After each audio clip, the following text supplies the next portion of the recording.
जब हम लोग कॉम्बिनेशन भी पढ़ लेंगे उसके बाद एनसीईआरटी उठाएंगे और एक दिन की क्लास में एनसीईआरटी के एग्जाम्पल और एक्सरसाइज के सारे क्वेश्चन कर देंगे।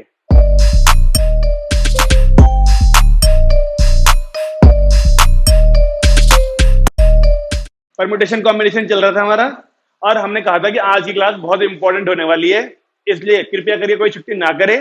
और सब बच्चों ने आदेश नहीं माना। अभी भी एक यहाँ गायब है, एक रोहित गायब है, एक अजय गायब है, एक और गायब हो गई। 4 बच्चे गायब हैं, प्रियंका, रोहित, अजय, अभिषेक। हाँ 4 गायब हैं। ठीक है, चलो शुरू करते हैं। मैंने आपसे कहा था टॉपिक 21 के क्वेश्चन करे थे हमने। हमें वो क्वेश्चन आज डिस्कस करने हैं जिनमें अल्फाबेट्स रिपीट होते हैं। जैसे हमने उस दिन भी किया था एक मिसिसिपी के बारे में रिसर्च करा आपने। क्या चीज है? Great river. यस, ये एक नदी का नाम है मिसिसिपी। और हमने मिसिसिपी के अरेंजमेंट देखे थे कैसे बनते हैं। तो क्या तरीका बताया गया था आपको? अगर क्विक रिकैप करें तो जब भी किसी वर्ड के अंदर अल्फाबेट रिपीट होते हैं तो क्या करा जाता है? कर दिया जाता है। फिर जितने भी अल्फाबेट रिपीट हो रहे होते हैं हमें टोटल अरेंजमेंट जो लिखे होंगे हमने 10 फैक्टोरियल 12 फैक्टोरियल जो भी लिखा होगा उस पूरे को डिवाइड करना पड़ेगा। अगर कोई अल्फाबेट 3 बार रिपीट है 3 फैक्टोरियल से, अगर उसी वर्ड के अंदर कोई एक और अल्फाबेट 2 बार रिपीट है तो 2 फैक्टोरियल भी वही करना पड़ेगा। एग्जाम्पल के तौर पे अगर हम लिखें यहां पर, किसी का नाम रह गया था उस दिन, चलो आरोही, ये अगर चेक करा जाए तो डबल ए है, बाकी तो कोई रिपीटिशन नहीं है इसमें। तो इसके हिसाब से 1 2 3 4 5 6 है ना। तो भाई सारांश 6 अल्फाबेट हैं। इन 6 अल्फाबेट्स को शफलिंग करनी है, उसे कहते हैं परम्यूटेशन, अरेंजमेंट। इन 6 से और कितने वर्ड्स बन सकते हैं जिसमें एक बार आई पहले आ जाए, ए कहीं और चला जाए, ये एच पहले आ जाए, ये कहीं, यानी शफलिंग टोटल कितने बन सकते हैं। तो उसका तरीका होता है कि टोटल 6 है ना ये, तो 6P6, 6 से टोटल, और 6 के 6 हमें एक टाइम पे चाहिए। अगर उसने क्वेश्चन में बोला होता कि 6 अल्फाबेट में से कोई 4 अल्फाबेट इस्तेमाल करके बताओ कितने अरेंजमेंट बनेंगे, तो हम 6 टोटल में से परम्यूटेशन ऑफ 4 लेके चलते, 6P4। अगर उसने 4 बोले होते तो। अब उसने बोला है कि सारे इस्तेमाल करो, तो 6P6 हो गया। और क्योंकि तो इसके अंदर 2 अल्फाबेट रिपीट हो रहे हैं तो जितने अल्फाबेट रिपीट होते हैं उसी के फैक्टोरियल से डिवाइड कर देते हैं। अब रही बात, सारांश पूछेगा सर 2 फैक्टोरियल क्या होता है? पूछेगा कि नहीं पूछेगा? पूछेगा ना। तो देख 2 फैक्टोरियल का मतलब होता है 2 into 1। ऐसे अगर मैं 5 फैक्टोरियल कहूं तो 5 4 3 2 1 लग गया आइडिया। ठीक है ना। तो अब इस वैल्यू को सॉल्व कर लें। 6 पे 6 होता है 6 फैक्टोरियल, 6 फैक्टोरियल यानी 720, और 720 को 2 से डिवाइड करेंगे तो 360। यानी इससे केवल इन 6 अल्फाबेट्स को अगर हम शफल कर दें, रीअरेंज कर दें, तो 360 वर्ड्स और बन जाएंगे जिनका कुछ मतलब हो या जिनका कोई मतलब ना हो, इससे हमें कोई फर्क नहीं पड़ता। तो यही है परम्यूटेशन। आज हमको इन्हीं तरह के और भी क्वेश्चन करने हैं। मैंने आपसे उस दिन भी कहा था आज डिक्शनरी वाले क्वेश्चन भी होंगे और वो भी नाम छेड़े जाएंगे जिनमें अल्फाबेट रिपीट होते हैं। तो जिन बच्चों ने पहले डिक्शनरी के क्वेश्चन करे थे उनका तो आज रिवीजन हो जाएगा। इधर मैं कर रहा हूँ, उधर आप कर रहे होंगे अपने आप, और दोनों आंसर मैच करेंगे फिर। और जिन बच्चों ने पहले नहीं करे वो बच्चे आज समझ लेंगे इस चीज को। आज भी नहीं समझा तो फिर तीसरी बारी मौका नहीं मिलेगा। आइए जल्दी से, फिर तो वीडियोस देख देख के काम चलाना पड़ेगा। तो चलिए शुरू करते हैं क्वेश्चन कुछ बढ़िया बढ़िया से। छोटा सा क्वेश्चन, पूरे पूरे वर्ड में लिखवा के मैं मेन चीजें बोल रहा हूं। जैसे ये था ना SI, क्योंकि पहला क्वेश्चन है आज का, तो बिल्कुल सिंपल। एप्पल, बताओ टोटल बताओ कितने अरेंजमेंट होंगे इसके, जल्दी से। कोई और भी बोल लो। एक 60 कह रही, एक 30 कह रहा। 60 फिर से सोच। ये 5 है, 1 2 3 4 5, 60। मेजोरिटी कह रही है 60। या चिराग भी कह रहा है 60, नहीं कह रहा अभी भी कह रहा है। तो 60 क्यों हुआ भाई? आंसर भी देख लें इसका। सारा चीज समझ में आया 60 क्यों हुआ?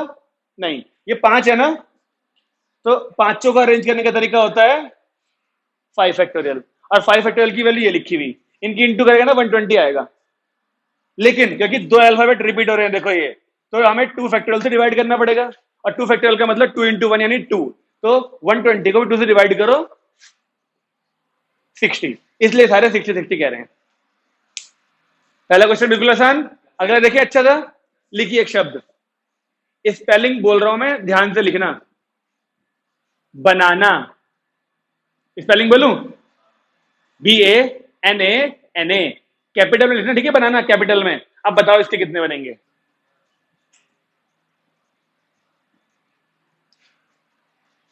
केवल 10। हाँ, 120। ये तो बहुत दूर गई।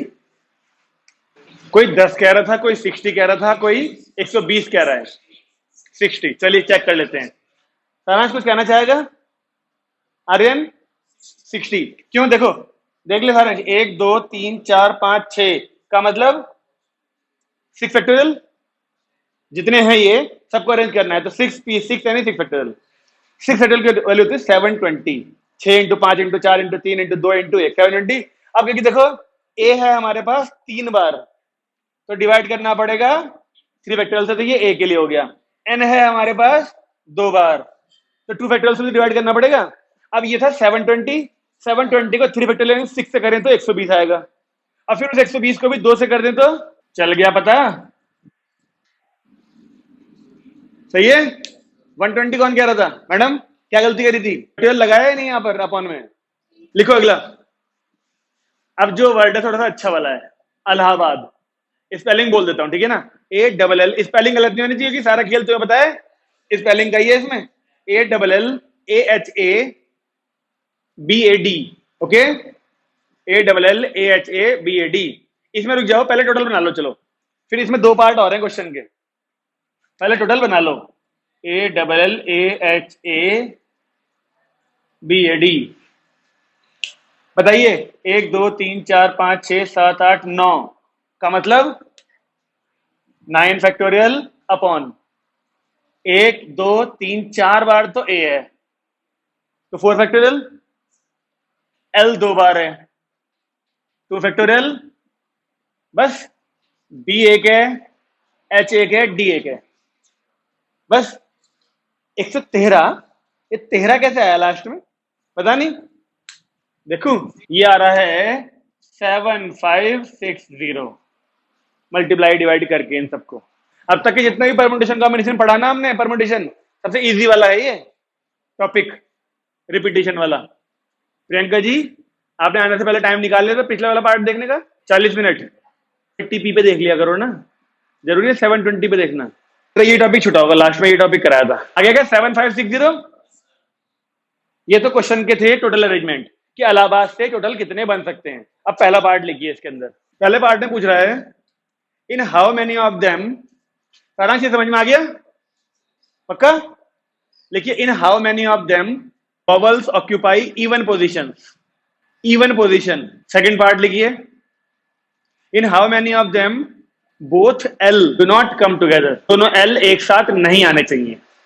चलिए करें पहले पार्ट की बात करें। अब देखो पहले पार्ट में क्या बोला उसने, सारे वॉवल इवन पोजीशन पे। अब ये 10 अल्फाबेट थे, 10 अल्फाबेट का मतलब इवन पोजीशन हुई कितनी हमारी? 2 4 6 8 और 10, 5 पोजीशन है हमारे पास इवन। और वो कितने वॉवल्स?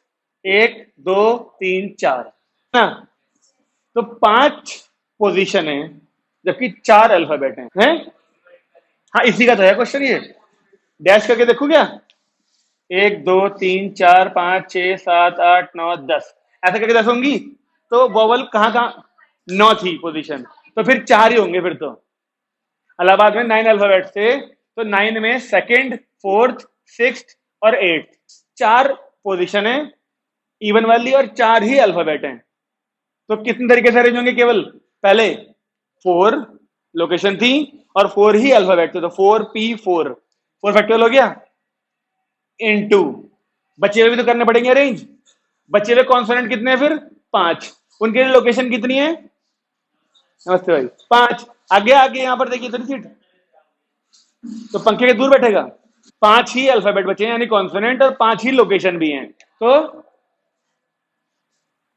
5P5 5 factorial. अच्छा जी, अब बात करें रिपीटिशन की। अपॉन जो ये 4 फैक्टोरियल किया था, ये 4 फैक्टोरियल इत्तेफाक से चारों क्या थे? ए, तो उनको फिर 4 फैक्टोरियल से डिवाइड नहीं करना पड़ेगा। सोचो ये 4 फैक्टोरियल क्यों हुआ?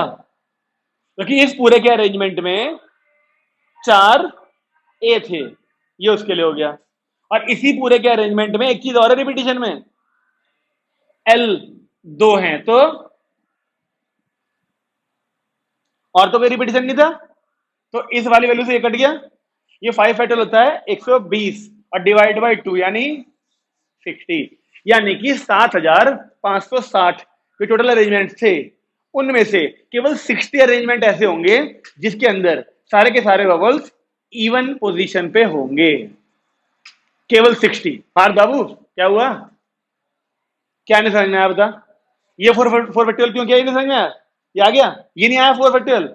जब भी हमें परम्यूटेशन में कोई स्पेशल कंडीशन दे रखी होती है, जैसे इवन नंबर चाहिए, ऑड नंबर चाहिए, 5 से डिविजिबल चाहिए, तो हम सबसे पहले उसे तो भरने की कोशिश करते हैं। अब तक ये तो सीखा हमने। तो इस क्वेश्चन में हमें स्पेशल कंडीशन दे रखी है, इवन पोजीशन पे वॉवल होने चाहिए। तो पहले हमने इवन पोजीशन काउंट करी, हमारे पास इवन पोजीशन 4 थी और इत्तेफाक से अल्फाबेट भी 4 थे, तो 4 अल्फाबेट 4 पोजीशन, तो 4p4 यानी 4 फैक्टोरियल। पहले वॉवल्स अरेंज हो गए। अब वॉवल्स अरेंज हो गए तो यहाँ यहाँ यहाँ यहाँ की पोजीशन भर गई। अब पहला, तीसरा, पांचवा, सातवां, नौवा, ये 5 स्पेस खाली होंगे और 5 ही कॉन्सोनेंट भी तो हैं। हमें केवल 4 अरेंज थोड़ी करने हैं, हमें तो पूरा अरेंज करने हैं ये।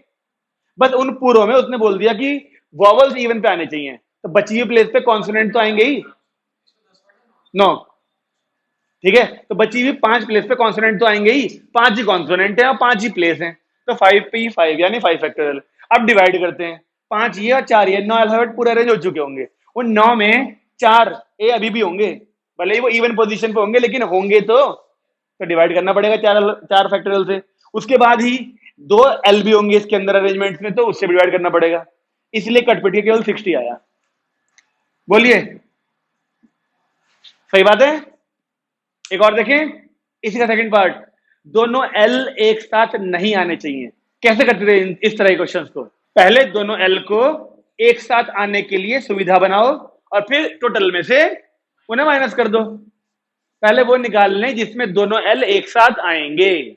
तो उसके लिए क्या करना पड़ता है, दोनों एल को एक बॉक्स में हम ऐसे फिक्स कर देंगे। अब जब ये बॉक्स बन गया तो ये एक एल निकल के दूसरी जगह नहीं जा सकता। अब जहां जहां जाएगा यही डब्बा जाएगा। तो अब क्या करना पड़ता था, 1 2, इस पूरे डब्बे को एक गिनेंगे अब अल्फाबेट, 1 2 3 4 5 6 7 8।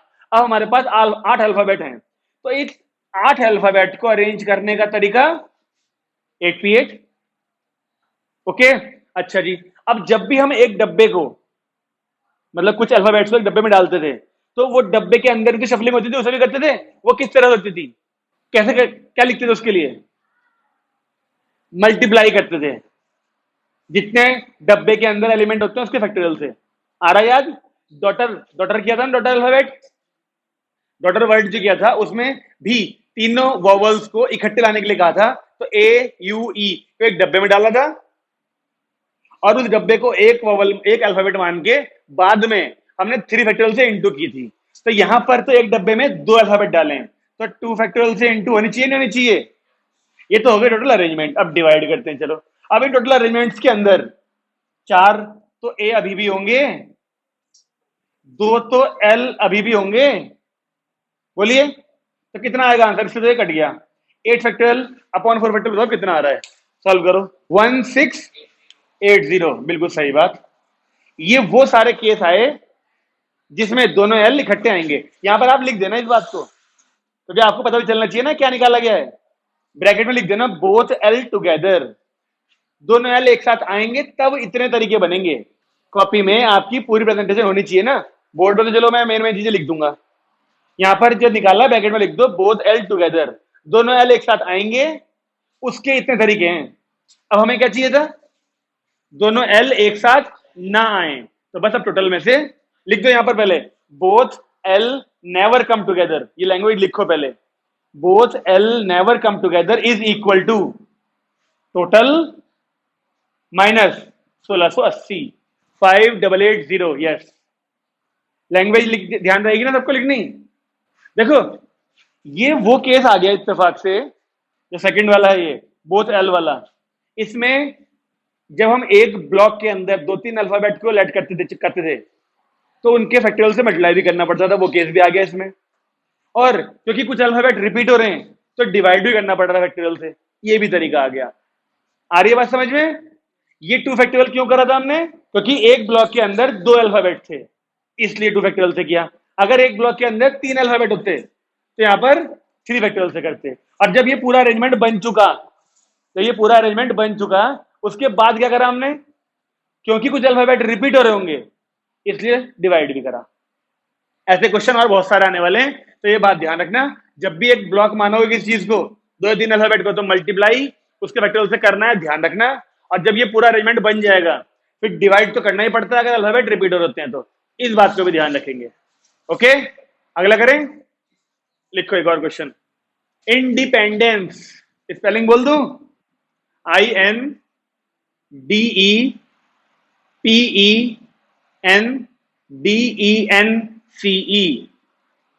कैपिटल में। ठीक है, इसके ना हमारे पास 4 पार्ट दिए हैं क्वेश्चन के। पहला पार्ट लिखिए, टोटल बाद में निकाल लेंगे, रुक जाओ। पहला पार्ट लिखिए, words start with P. Words start with P. Second part, vowels always occur together. Third part, vowels never occur together. ये दोनों पार्ट थे, जैसे ही है ना। सेकंड पार्ट हो जाएगा, थर्ड के लिए टोटल में से माइनस कर देंगे बस।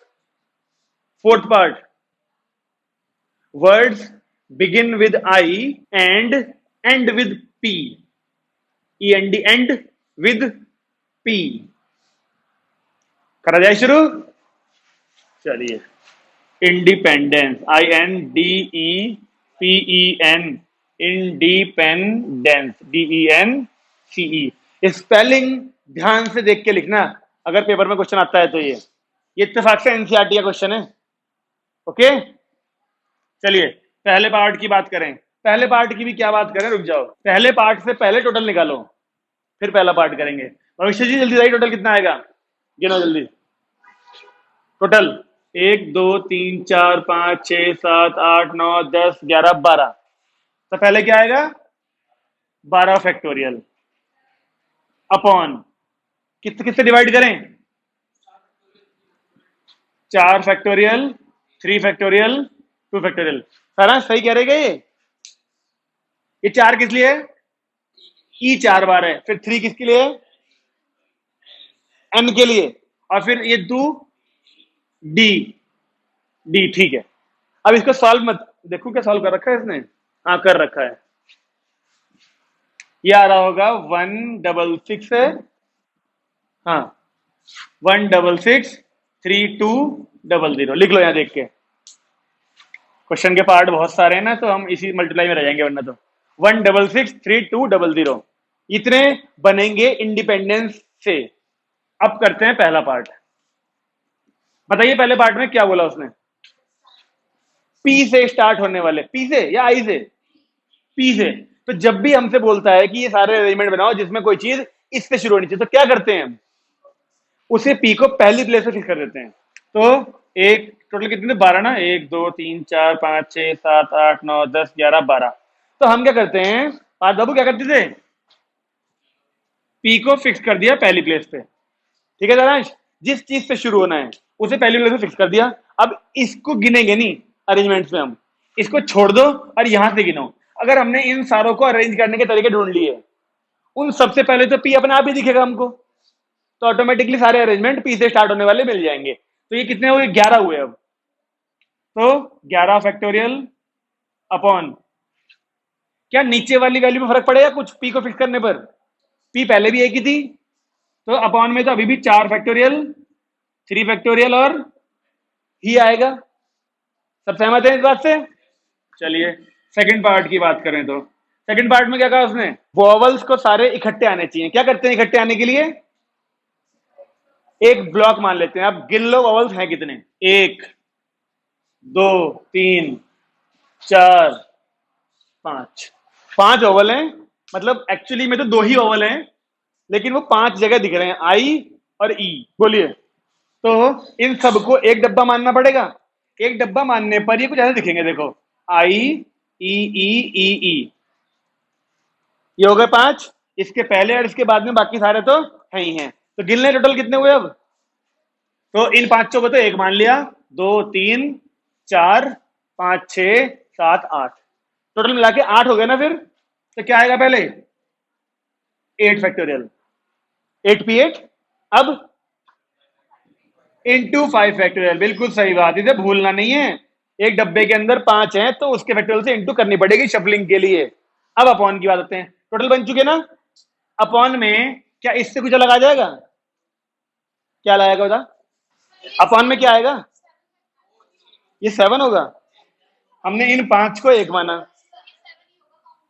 हाँ तो एक ये हो गया, 2 3 4 5 6 7 और 8। इसे भी तो एक को गिन, इसे वो तो ठीक है, तो वो गिन लिए। इसे भी तो एक डब्बे को एक मानना पड़ेगा ना, तो 8 हो गए। 5 फैक्टोरियल क्योंकि एक डब्बे में 5 थे। अब डिवाइड बाई क्या लिखा तुमने? डिवाइड में तो ये रहेगा, क्योंकि ये जो टोटल होंगे वो यही होंगे, भले आगे पीछे दिख रहे होंगे इसके अंदर, लेकिन 4 फैक्टोरियल आएगा ही आएगा, 3 फैक्टोरियल आएगा ही आएगा, 2 फैक्टोरियल आएगा ही आएगा। कितना आ रहा है तुम्हारा? 16,800। चेक कर लूं, सेकंड पार्ट है ना ये, 16,800, सही बात है। थर्ड पार्ट में उसने क्या बोला? बबल्स इकट्ठे नहीं आने चाहिए, तो टोटल में से इसको माइनस कर दो बस।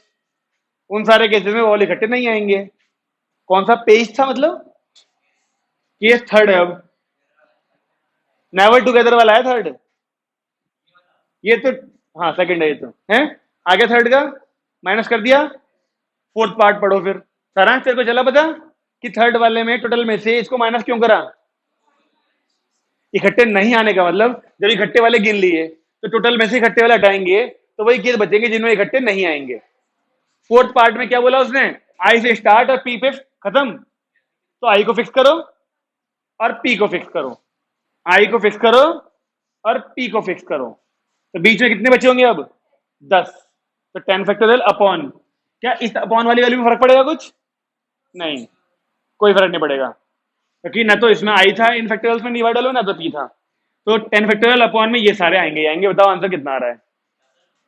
आंसर हाँ यही सारा आएगा, 12,600। देखो आ रहा है क्या? चौथे वाले में उसने कहा कि आई से शुरू और पी पे खत्म हो, तो आई को फिक्स करो पहली प्लेस पे, पी को यहां करो फिक्स, तो बीच में बचे 10। अब तो 10 फैक्टोरियल अपॉन नीचे वही, क्यों? क्योंकि आई और पी इन जो रिपीट होने वाली वैल्यूज उसमें थे ही नहीं पहले भी, तो नीचे वही रहेगा। तो फिर एक यहाँ कम कर देते, मान लो ये 2 फैक्टोरियल वाला था, उनमें से एक यहाँ फिक्स कर दिया था हमने, तो फिर ये 2 फैक्टोरियल वाली वैल्यू आती नहीं, क्योंकि हमें तो केवल इन 10 को चेक करना है, इन 10 में कौन कौन से रिपीट हो रहे हैं, इन दो को गिनना ही नहीं है। अब 12,600 सही है? नहीं सर, हाँ तो 12,600 रहा है, इसको हटा दूं?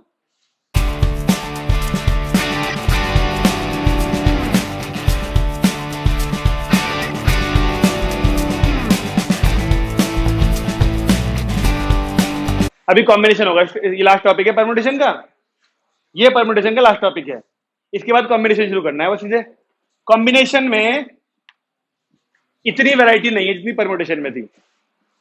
अगला क्वेश्चन लिखिए, हमारे पास जो वर्ड है ना इस बार, वो है परम्यूटेशंस, एसबीएल आप लास्ट में, ठीक है? Permutations, P E R M U T A T I O N, तो ठीक है, एक एस भी लगाना लास्ट में है। नहीं पहले लिखो फर्स्ट पार्ट, फर्स्ट पार्ट लिखो इसका, इसमें 2 पार्ट है ना। Start with P, start with P and and with S. आसान है? भविष्य के चेहरे पर मुस्कुराहट। अब ये करूंगा क्या? अगला, वॉवल्स आर टुगेदर। अब क्योंकि ये दोनों पार्ट हमने पिछले क्वेश्चन में भी किए थे, वहां पर वो वर्ड अलग था, यहां पर वर्ड अलग है। जल्दी से बताओ दोनों पार्ट के आंसर। पहले देखिए टोटल कितने हुए हैं, 1 2 3 4 5 6 7 8 9 10 11 12, ठीक है? तो 12 फैक्टोरियल अपॉन कौन चीज कितनी बार रिपीट हो रही है? 3 फैक्टोरियल। टी 2 दिख रहे हैं तो बस का क्या मतलब है? बताओ ना क्या है? अच्छा यहाँ 3 2 आएगा, तुमने 3 बोला और तो कुछ रिपीट नहीं हो रहा, ठीक है? तो इसको सॉल्व तो नहीं करा होगा किसी ने? कर लिया? बताओ कितना है? 18144। क्यों? ये टोटल निकाला, टोटल। हाँ, अब आएंगे फर्स्ट पार्ट पे, जिसमें उसने बोला कि पी से शुरू हो और एस पे खत्म हो, तो जो हमने 1 2 3 4 5 6 7 8 9 10 11 12 बनाए होंगे, इसमें हम लोग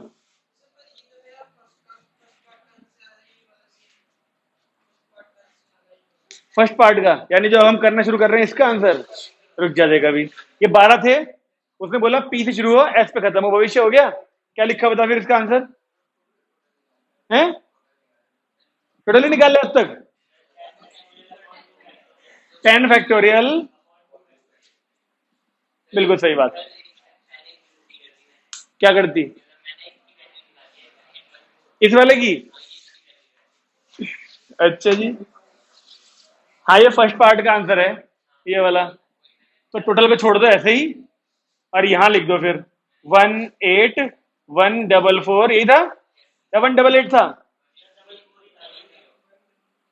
ऐसे, ये फर्स्ट पार्ट का आंसर है, ठीक है। अच्छा अब सेकंड पार्ट में बताओ क्या था फिर, क्या बोला उसने, बबल्स इकट्ठे आने चाहिए, तो सबको डालो एक डब्बे में, 8 फैक्टोरियल बोल रहा है, इंटू में 5 फैक्टोरियल, अपॉन में 2 फैक्टोरियल, चेक करो भाई सही बोल रहा है क्या, वाला की है, नहीं है तो यही, लेकिन ना आंसर जो दिख रहा है यहाँ पर वो कुछ है 2 4 1 9 2 0 0, हाँ, यानी सबकी गलतियां हो रही है मल्टीप्लाई में, आर्यन ने पहली क्लास में कह दिया था बहुत ज्यादा मल्टीप्लाई करनी पड़ेगी, और अभी तक देख लो छूट नहीं पाए हम इसके कब्जे से बाहर, मल्टीप्लाई करनी पड़ रही है, और पहली बारी में सही आ नहीं रही किसी की, पहली बारी में कहा आई तेरी सही, ठीक है, अगला करें, यही क्वेश्चन है एनसीईआरटी में भी, लेकिन उसका एक पार्ट और है एनसीईआरटी में, 2 पार्ट तो ये हैं, एक पार्ट और है, लिखो, मजा आ जाएगा इस पार्ट को करके, 2 पार्ट तो ये ही है, एनसीईआरटी में तीसरा पार्ट भी है इसी वर्ड का, लिखो, there are always, there are, इसी क्वेश्चन का थर्ड पार्ट है, ठीक है ना ये, there are always 4 words between P and S, यहाँ पर एनसीईआरटी लिख देते हैं क्योंकि हमारा थर्ड पार्ट मिला के ये पूरा एनसीईआरटी का बन गया है, पी और एस के बीच में हमेशा 4 अल्फाबेट होने ही चाहिए, तो आ जाओ देखो, इतना आसान नहीं है कि तुम लोग इसे एक बात बोल के खत्म कर दो, देखो कैसे, मैं कहता हूँ ये टोटल 12 थे ना, टोटल 12 थे, तो लिखते हैं पहले 1 2 3 4 5 6 7 8 9 10 11 12, पहला केस बनेगा जिसमें अगर पी पहली प्लेस पे है तो 4 छोड़ने के बाद एस फिर 5वीं पे होगा, ये एक केस होगा कि नहीं होगा, अगले केस में क्या पॉसिबिलिटी है, अगले केस में क्या पॉसिबिलिटी है कि ये पी पहली प्लेस पे छोड़ के सेकंड प्लेस पे आ जाए, तो अगर ये पी सेकंड प्लेस पे आया तो एस को फिर अगली पे जाना पड़ेगा, तो ही तो 1 2 3 4 अल्फाबेट आएंगे बीच में, 2 केस बन गए, तीसरा केस क्या होगा, इस पी को थर्ड प्लेस पे आना पड़ेगा, 1 2 3 4 छोड़ के एस को फिर अगले पे जाना पड़ेगा, क्यों मैडम सही चल रहा है, धीरे धीरे खिसका रहे हैं, आगे देखते हैं कितने बनेंगे, अब पी कहां जाएगा, 1 2 3 छोड़ के चौथे पे, 1 2 3 4 छोड़ के ये यहां पर आ जाएगा, अभी भी 1 2 3 बचे हैं, ठीक है ना, अगले वाले में 1 2 3 4 पी जाएगा यहां पर, 1 2 3 4 एस जाएगा यहां पर, ठीक है, अगला 1 2 3 4 5 पी जाएगा यहाँ, 1 2 3 4 एस जाएगा यहाँ, एक और, अगला 1 2 3 4 5, एक ये पी जाएगा यहाँ पर, 1 2 3 4 और एस जाएगा यहाँ पर, अगला है पॉसिबल, कोई अगले केस पॉसिबल है नहीं, तो ये बने हमारे, हाँ जी भाई साहब, अभी करेंगे 1 2 3 4 5 6 7 केस बने हमारे, ये 7 केस बने जिनमें पी पहले था और एस बाद में, तो 7 ही केस वो भी होंगे जिनमें एस पहले होगा और पी बाद में होगा, तो कुल मिला के 14 केस बनेंगे, कुल मिला के, तो ये लिखा मैंने वो 14 केस के लिए 14 इंटू, अब एक केस के अगर हम परम्यूटेशन निकाल लें, एक केस के, तो 14 के 14 में वही होना है, करेंगे अभी, ये 14 इंटू कर लीजिए कि 14 केस बनने हैं, 14 कौन से बनने समझ में आ गया ना, 7 में पी पहले होगा और 7 में एस पहले होगा, उसने ये नहीं बोला कि 4 अल्फाबेट आने चाहिए तब जब पी पहले हो एस बाद में, ना उसने बोला केवल पी और एस के बीच में 4 आने चाहिए, तो आगे पीछे हो सकते हैं पी और एस। ठीक है जी, 14 इंटू, अब ये तो फिक्स कर रखे हैं ना हमने पहले, किसको देखो, ये दोनों फिक्स कर रखे हैं ना, तो बचे कितने, 4 ये, अच्छे ये, 10 ब्लैंक बचे हैं। इन 10 को भरने के तरीके हमारे पास 10 फैक्टोरियल है। क्या इन 10 में कोई अल्फाबेट रिपीट हो रहा है, क्या इन 10 में कोई अल्फाबेट रिपीट हो रहा है, कौन से, ये तो होगा बस एक तरीका। एक केस यानी इस वाले को जिसमें पी को फिक्स किया था, एस को फिक्स किया था, इसमें सारी चीजें जो 10 ब्लैंक बचे थे उनको अरेंज करने का तरीका ये है, 10 फैक्टोरियल अपॉन 2 फैक्टोरियल। और क्योंकि जैसे इसमें होगा उतने केस इसमें आएंगे, उतने केस इसमें आएंगे, उतने इसमें आएंगे, ऐसे करके 14 से इंटू कर ली, क्योंकि जो एक केस में आएंगे ये वाली वैल्यूज, उतने ही 14 केस में आएंगे आंसर। एनसीईआरटी, यही आंसर होता, मल्टीप्लाई कर लेना, बड़ी सी वैल्यू आएगी, इससे ही बड़ी।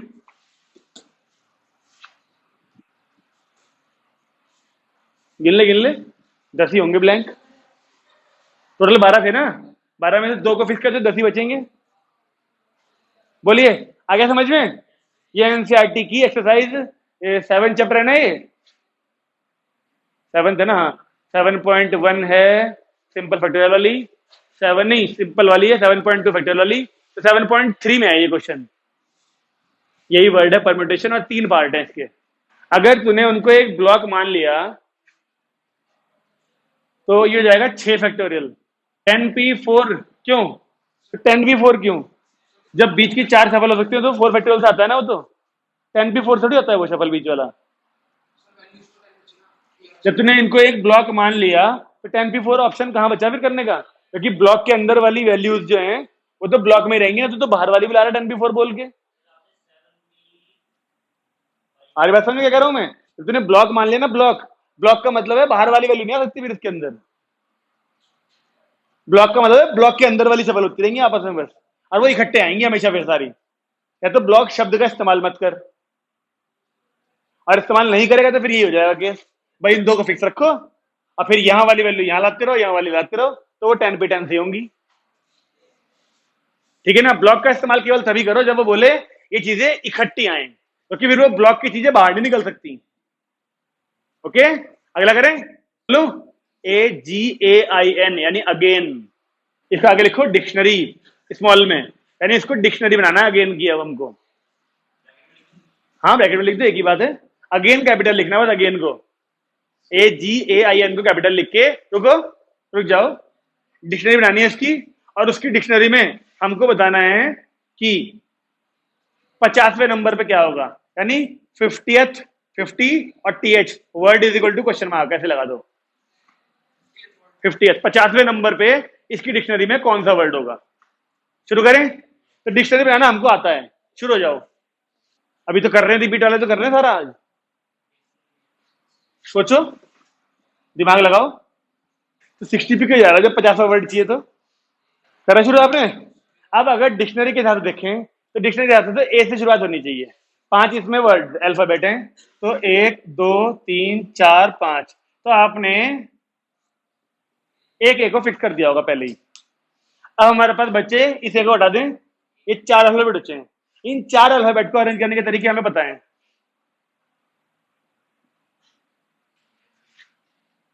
जिसको फिक्स कर देते उसे तो गिनते ही नहीं है ना, जब देख लो भाई संचित, 2 ए थे लेकिन एक ए को फिक्स कर दिया, तो अब इस ए को गिनेंगे ही नहीं एक को, अब जिन्हें अरेंज करना है उनमें सारे अल्फाबेट एक एक बार हैं, तो यहाँ पे अपॉन 2 फैक्टोरियल करने की जरूरत ही नहीं है, क्योंकि हम तो अरेंजमेंट इन 4 के निकाल रहे हैं, इसके तो गिनते इन्होंने तो फिक्स कर देते हैं। तो ए से, यानी जब इसकी डिक्शनरी बनेगी तो ए से स्टार्ट होने वाले 24 वर्ड होंगे, इन्हीं 24 में डबल ए वाले भी होंगे, ये ए हमने फिक्स कर रखा है, 4 बच्चे, इनमें से ए वाले यहां पर भी तो आएंगे कुछ ना कुछ, तो ऑटोमेटिकली डबल ए वाले दिखेंगे वो, तो 24 के अंदर ही डबल ए वाले भी होंगे। ठीक है जी, अब बताओ ए के बाद किसका नंबर आएगा, ए के बाद जी का, फिक्स कर देने से। अब बताओ कितने बनेंगे, जी को हटाया जाए तो AAIN, अब है 2 ए दिख रहे हैं यहां पर अरेंजमेंट के लिए, तो बिल्कुल सही बात, क्योंकि अब ए दो हैं यहां पर अरेंज करने वक्त, तो अब डिवाइड करना पड़ेगा। तो जी से बनने वाले जो होंगे केवल 12 होंगे। कोई समस्या? अगला बताओ। आई को फिक्स कर दें फिर यहां पर। आई, हाँ ठीक है। 1 2 3 4, फिर 4 फैक्टोरियल अपॉन 2 फैक्टोरियल। टोटल भी कर लेना, कितने हुए? अरे टोटल 48 हो चुके हैं और हमको 50वां चाहिए, तो अब टोटल मत निकाल देना अगले वाले अल्फाबेट से। टोटल निकाल दिया तो हम इसके पार निकल जाएंगे 50 के।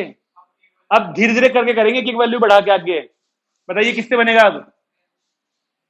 ए B C D E F, N ही बचा अब तो है। एन, 1 2 3 4। इस एन को अगर फिक्स किया तो टोटल तो निकालना नहीं।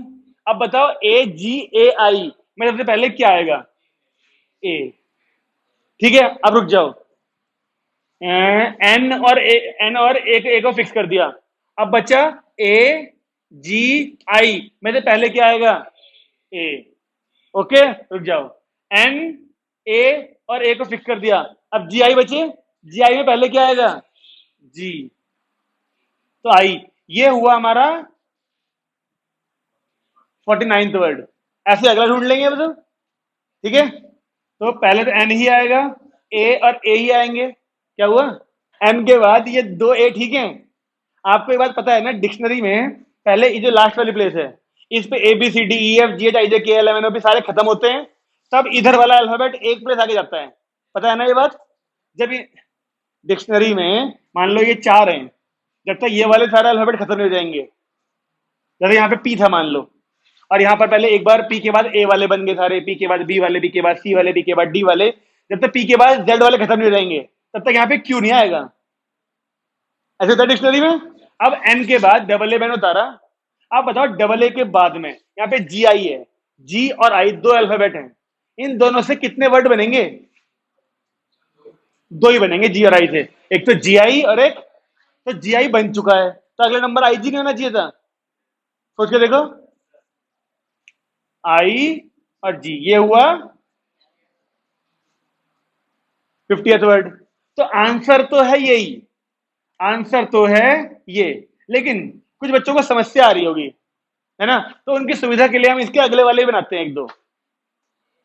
अब मुझे बताओ जरा, एन के बाद ए से बनने वाले, इन दोनों के अलावा कोई और ऑप्शन है क्या? है ही नहीं। एन के बाद ए से बनने वाले इन दोनों के अलावा दो अल्फाबेट से, दो अल्फाबेट से दो ऑप्शन बन सकते हैं, या तो जी आई या आई जी। अब मैं कह रहा हूं अगर एन के बाद डबल ए को छोड़ो, एन के बाद ए से ढूंढो। पहले हमने डबल ए के बाद ये 3 अल्फाबेट के बाद ये 2 से बनने वाले निकाल ले। अब इन दोनों के बाद, अब जब जब देखो ना, ए के बाद हमारे पास दो अल्फाबेट थे आई और जी, उनसे बनने वाले सारे खत्म हो गए, तो अब ये हटके यहां नहीं बदलेगा ये वाला अल्फाबेट। अब ए आई जी तीन को देखो, ए आई जी तीन को देखो, इन तीन में ए से बनने वाले ढूंढ चुके हैं हम। अब किसका नंबर आना चाहिए जी आई में? पहले सोचो, जी का। तो ये एन और ए को ऐसे ही रखो, इन तीनों में आप जी से शुरुआत करते हैं। अब बताओ जी के बाद बचा क्या क्या? ए और आई, तो पहले क्या आना चाहिए? ए। फिर अगला, इसका रैंक क्या होगी? 51st। चलिए अब एन ए ऐसे कैसा? जी से, जैसे ए से दो बने थे ऐसे जी से दो बनेंगे, तो इस जी के बाद ए आई के बदले आई ए बनना चाहिए, ये 52th होगा नंबर इसका। इसी तरीके से दो ए से बने, दो जी से बने, अब दो आई से बनेंगे। ऐसे कितने भी निकाल सकते हैं। अब डाउट तो नहीं बचा कोई? समझ में आ गया? एनसीईआरटी में आपको ये क्वेश्चन तो पता नहीं है कि नहीं, अगेन शायद है, और एक क्वेश्चन और मिलेगा एनसीईआरटी में, ये रैंडम। ठीक है ना, इसकी रैंक भी क्या क्या ढूंढने के लिए, रैंडम को अरेंज करके खुद रैंडम कौन से नंबर पे होगा ये बोलना है। ये तो आप सबको आता है, रैंडम को अरेंज करना है डिक्शनरी के हिसाब से, और खुद रैंडम कौन सी रैंक पे होगा। वो तो पहले भी कर रखे हैं आप लोगों ने नाम वाले अपने। लेकिन जो रिपीटिशन होता है, आया समझ में कैसे करते हैं रिपीटिशन वाले को? जब आपने रिपीट होने वाली दो वैल्यू थी, उनमें से एक को फिक्स कर दिया, तो रिपीटिशन अपने आप बंद हो गया, क्योंकि जो चार अरेंज करने थे उनमें तो वैल्यू रिपीट हो ही नहीं रही। लेकिन जब आपने कोई और अल्फाबेट फिक्स किया और जो चार अरेंज करने को थे उनमें कोई वैल्यू रिपीट हो रही थी, तो डिवाइड करना पड़ेगा फिर उस चीज से। अच्छा ठीक है, कोई समस्या? किस किस के नाम बचे थे? अजय, प्रियंका और आरोही अभिषेक। ए आरोही का तो हो गया था सिंगल ए लगा के ना। अभिषेक ABHISHEK, एच 2 बार आ रहा है। लेकिन अगर अभिषेक में खुद अभिषेक की रैंक निकालेंगे बड़ा आराम से आ जाएगी, क्योंकि अभिषेक में ए सबसे पहले और ए से निकालना है। प्रियंका में ए 2 बार आ रहा है ना, कुछ और भी है। प्रियंका केवल ए 2 बार होगा मेरे ख्याल से। अब प्रियंका में प्रियंका की रैंक, हाँ ये काफी लेट आएगा पी, क्योंकि पहले ए वाले आ जाएंगे, आई वाले आ जाएंगे, उसके बाद कहीं दूर जाके पी का नंबर आएगा। तो आज के लिए जो होमवर्क है, एक तो रैंडम है, एक है अभिषेक, ठीक है, अगला है प्रियंका, और कौन रह गया? अजय और आर्यन। हाँ, इन सबकी आपको डिक्शनरी के हिसाब से अरेंज करना है इन सबको, और इनमें इन्हीं की रैंक क्या होगी वो पता लगानी है फिर से। हाँ, अगर दिमाग चल रहा हो तो जा सकते हैं। भविष्य का रह गया, इसका भी लिखते हैं। अगर हम सीधे जाना सीख पा रहे हैं तो आपको 59th रैंक पूछता, अगर तो 24 12 12 के बाद 48 के बाद जो अगले टोटल बनाते सीधे 60 पे पहुंचते हम। अगर आपका दिमाग चलना चालू हो गया किस तरह से अरेंजमेंट कर रहे हैं, तो 60 बनाने के बाद आप उससे पहले वाला सोच लो, ठीक है, तरीका कोई दिक्कत नहीं है, कोई दिक्कत वाली बात नहीं है, ठीक है। एक भविष्य रह गया नाम ना, भविष्य, ठीक है, ये भी है भाई नाम एक, ये भी लिखो, ओके। कोई समस्या? कर लेंगे डिक्शनरी वाले क्वेश्चन अब। किसी का कोई समस्या तो नहीं है? हमने डिक्शनरी वाले देख लिए, अल्फाबेट रिपीट होने वाले क्वेश्चन देख लिए। लाओ देखो कोई क्वेश्चन रह गया क्या हमारा बढ़िया सा। अच्छा, एक ना एनसीईआरटी में ये भी मिलेगा भाई, डिक्शनरी वाला।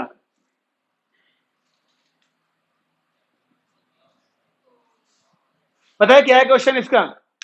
एग्जामिनेशन का क्वेश्चन क्या है? एग्जामिनेशन को अरेंज करके खुद एग्जामिनेशन की रैंक ढूंढने को नहीं कह रहा हमसे। हमसे कह रहा है बताइए जब आप डिक्शनरी अरेंज करेंगे तो ई अल्फाबेट से स्टार्ट होने वाले भी आएंगे ना, उससे पहले कितने बनेंगे? तो देखना ई से पहले कौन कौन से अल्फाबेट है इसमें? बस ए, ना बी है, ना सी है, ना डी है। तो केवल ये क्या चाह रहा है? ए से बनने वाले कितने हैं। अब इस क्वेश्चन को देख के तो कोई भी हरा जाएगा, लेकिन क्वेश्चन ने पूछा क्या?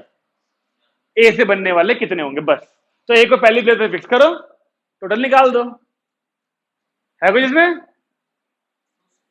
बाकियों से आसान है ये नीचे वाला, अब दिखने में लग रहा है कि बाकियों से टफ होगा, ठीक है। अगला क्वेश्चन लिखिए, देखिए एक एनसीईआरटी का और क्वेश्चन। ये तो होमवर्क है ही है, अभी टाइम है, तुम्हारी क्लास 10:30 बजे है, 10:15, ठीक है ना। एक और शब्द लिखिए एनसीईआरटी का क्वेश्चन।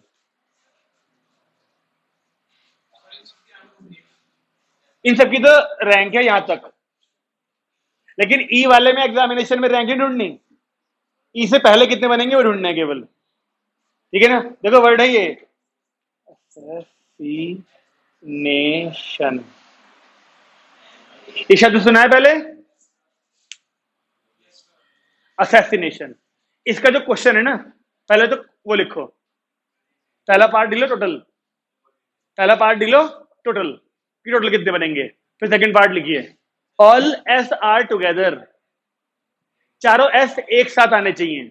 चार है ना, देखो एक और एक दो, हाँ, चारों एस एक साथ आए तो कितने वर्ड्स बनेंगे। पहले निकालिए टोटल, करना तो पड़ेगा, वो बात अलग है कि आएगा तो एक ही। S1 S2 S3 S4 मत लिख देना, क्योंकि यहां पर S1 S2 S3 S4 नहीं लिखा हुआ, ये चारों एस आइडेंटिकल हैं। इनको कितना भी शफल कर लो एक ही गिना जाएगा केस बस। लेकिन एस को आप टोटल लिखो, टोटल कितने बनने हैं पहले, पहला पार्ट है टोटल का।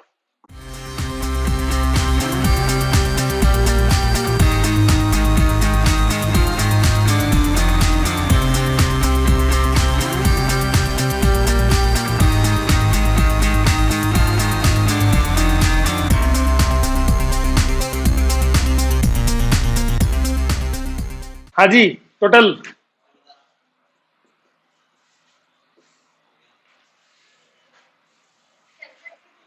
है नहीं नहीं, मुझे फैक्टोरियल बता दो, फैक्टोरियल ही बता दो केवल।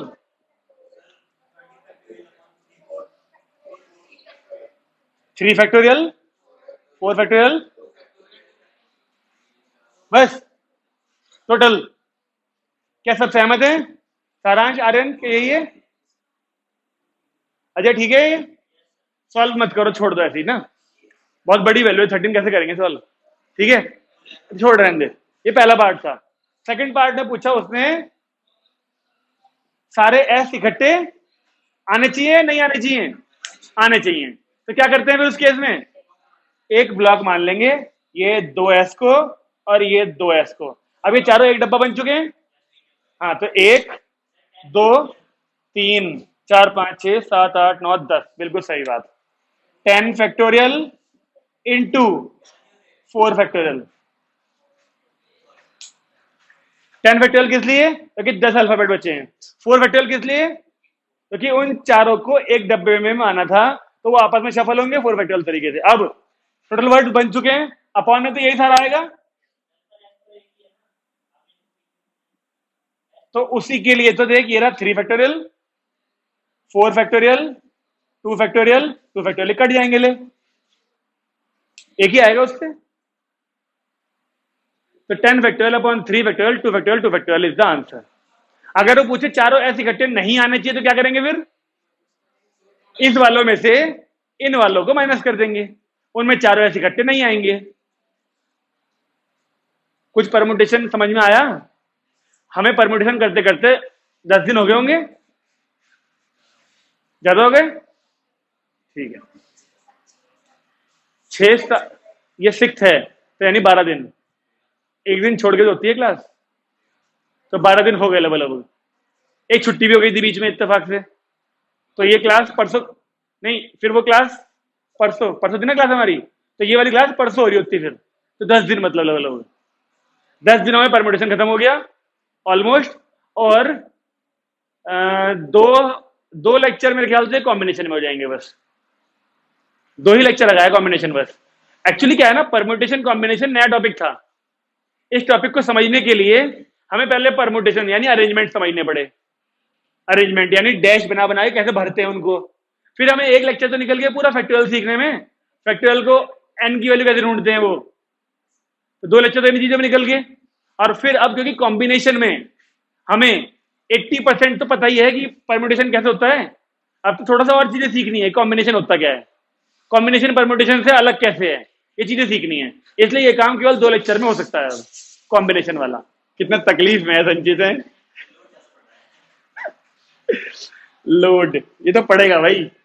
पीसीएम लेने वालों को तकलीफ तो होती है, पीसीबी वाले फिर भी इतनी तकलीफ नहीं होते, क्योंकि बहुत से बायो अपने आप पढ़ लेते हैं ना। पीसीएम वाले परेशान तो होते ही हैं। और ये तो शुरुआत है 11th, अभी तो 12th भी आ रही।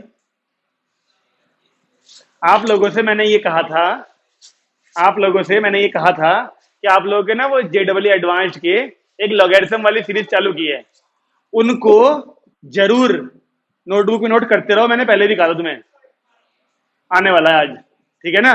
उनको जरूर नोट करते रहो, क्योंकि वो क्वेश्चन बहुत हेल्प करने वाले हैं तुम्हारे। आज तीसरा पार्ट आएगा भाई लॉगरिथम की सीरीज का। पार्ट तो उसका था वो मैट्रिक्स वाले का, वो 12th वालों का है, वो तुम्हें समझ में आएंगे नहीं, इसलिए उन्हें समझने की कोशिश मत करो। लेकिन जो लॉगरिथम वाली सीरीज है वो स्पेशली 11th वालों के लिए बनी है, तो उसे जरूर देखो और नोट करो। भले ही कहीं भी करो, लेकिन कहीं पर नोट करो उसे कॉपी के अंदर क्वेश्चंस को। और बाकी ये तो खत्म हो गया, होमवर्क मिल गया है। जब हम लोग जब हम लोग कॉम्बिनेशन भी पढ़ लेंगे, जब हम लोग कॉम्बिनेशन भी पढ़ लेंगे, उसके बाद एनसीईआरटी उठाएंगे और एक दिन की क्लास में एनसीईआरटी के एग्जाम्पल और एक्सरसाइज के सारे क्वेश्चन कर देंगे एक ही दिन की क्लास में। मेजोरिटी ऑफ क्वेश्चन तो हम अभी कर चुके हैं। उस दिन भी मुंह जवानी या फिर मेन मेन चीजें लिख लिख के हम सारे खत्म कर लेंगे, उन बच्चों के लिए जिनको केवल एनसीईआरटी करनी होती है। उनको भी तो मिलना चाहिए कुछ ना कुछ स्टफ। ठीक है जी, स्टफ, यस। चलिए, अब पहुंचा नहीं घर अब तक तो, अब लगा घर पहुंच गया होगा। बंद कर दूं?